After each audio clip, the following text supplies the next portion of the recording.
Comment définir la tendance? Il existe trois types de tendances. La tendance haussière, qui sera identifiable grâce à des points bas de plus en plus hauts. La tendance baissière, qui elle serait identifiable grâce à des points bas de plus en plus bas.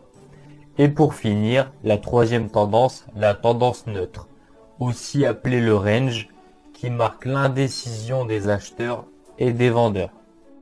La première chose à faire quand on arrive sur un graphique est d'identifier la tendance. Je vous rappelle que nous, les unités qui vont nous intéresser sont le graphique hebdomadaire, le graphique journalier et le graphique en 4 heures. Alors tout de suite, nous allons sélectionner le graphique de l'euro-dollar sur une unité de temps hebdomadaire. Pour identifier la tendance du graphique, nous nous servirons des lignes de tendance. Avec cette même ligne de tendance, je vais relier les points hauts et les points bas. Comme vous pouvez le voir, les points hauts sont de plus en plus bas et les points bas sont de plus en plus bas. Donc on peut conclure que l'unité de temps hebdomadaire est baissière. Après avoir défini la tendance du graphique hebdomadaire, nous passerons au graphique journalier. Maintenant, la même chose. Nous allons nous servir des lignes de tendance pour relier les points hauts et les points bas. Comme vous pouvez le voir sur le graphique, la tendance journalière est aussi baissière. L'unité de temps hebdomadaire est baissière.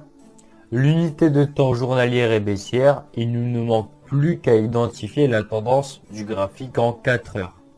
Toujours grâce à mes lignes de tendance, je vais identifier la tendance du graphique en 4 heures.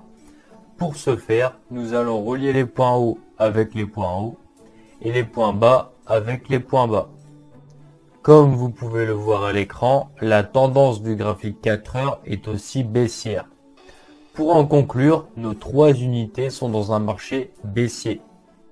Maintenant que nous avons identifié la tendance de l'euro-dollar, nous savons qu'il est préférable de lancer une vente. Pour rappel, dans un marché baissier, nous allons chercher une vente et dans un marché haussier, nous allons chercher un achat. Alors, à votre avis, quand est-ce que nous allons choisir de lancer une vente? Petite parenthèse, vendre en trading signifie miser sur une baisse d'un actif. Alors, comme vous le voyez sur le graphique hebdomadaire, le point d'entrée optimal sera d'attendre un point haut.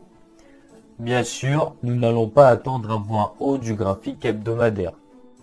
Pour une prise de décision, c'est-à-dire quand est-ce que nous allons lancer le trade, nous basculerons sur le graphique en 4 heures.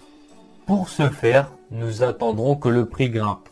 Dès que le prix aura atteint la ligne de tendance, une réelle opportunité de vente sera présente.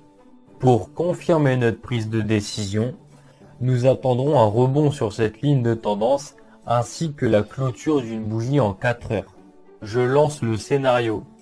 Le prix commence à se déplacer vers le haut et vient toucher notre ligne de tendance. À partir de là, une réelle opportunité s'offre à nous à la vente. Pour ce faire, nous attendrons la clôture d'une bougie baissière en 4 heures. 4 heures plus tard, l'apparition d'une bougie rouge est présente, ce qui nous montre que les vendeurs ont répondu à l'appel et sont prêts à faire chuter le prix. Petit recap, nos trois unités de temps sont baissières. J'ai trouvé un point haut pour me positionner à la vente, donc je lance une vente. Comme vous pouvez le voir sur le graphique, plusieurs jours après notre prise de position à la vente, le prix a bien chuté.